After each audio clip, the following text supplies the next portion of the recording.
2 questions for you. You ready? Here we go.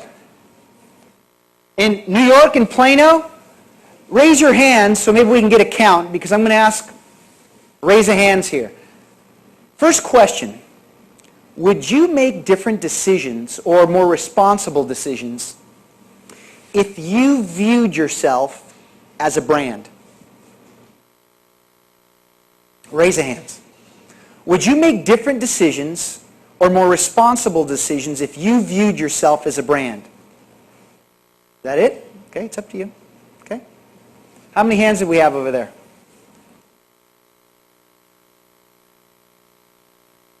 It's okay. We can't see Plano or New York. Oh, can't see him? Okay. No, they're listening. Okay, but can someone maybe type it? Just curious.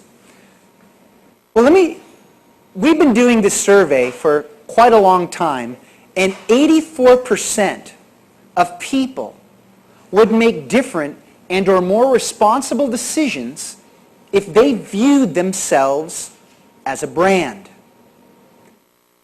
How about this? Would you make different or more responsible decisions if others viewed you as a brand? That's interesting. More people. You see, and that's what our statistics show, that 95% of people would make different, more responsible decisions if they viewed themselves as a brand.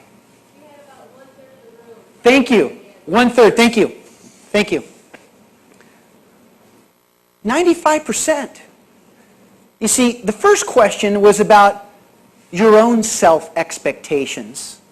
And the second question was related to the accountability that you would have to others and what they expect from you.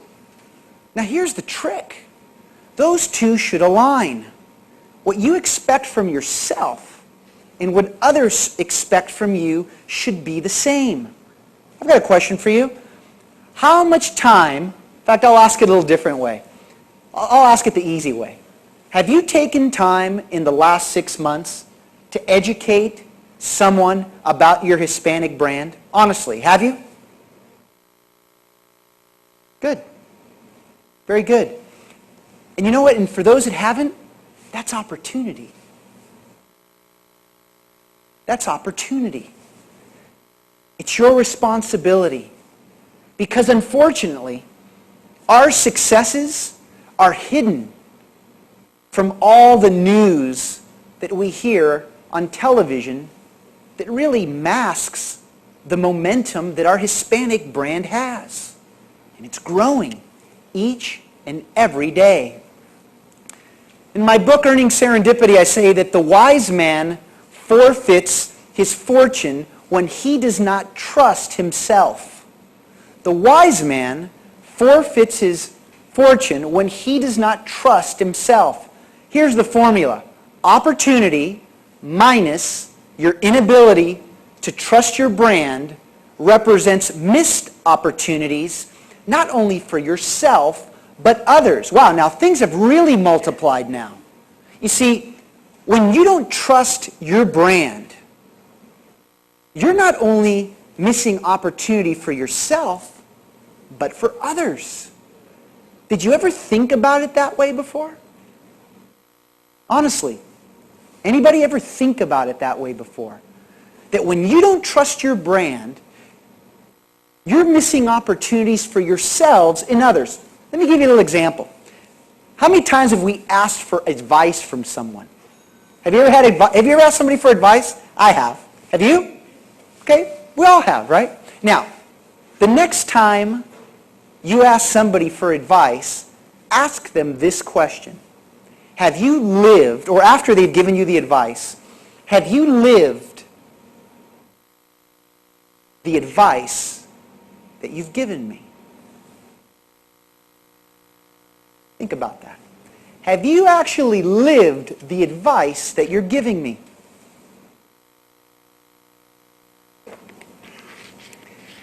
You see, unfortunately, most people haven't. They've either read something or referred a book or someone told me this. But I made a promise to myself and to my family when the Center for Hispanic Leadership was born, and that is, whatever we teach, whatever we talk about, we will have lived it. And if we haven't, we're going to find people that have. Because what people need are people that they can trust based on the fact that they've lived it.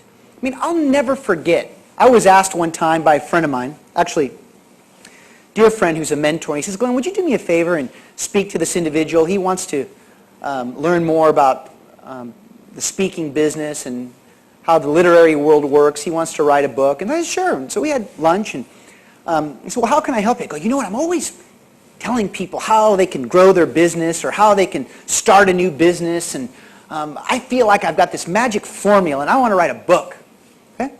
Tell me how you've lived what you've been advising all these years. Have you started your own business? Have you created your own brand? Have you been part of a corporate entrepreneurship initiative in your organization? Have you managed a P&L?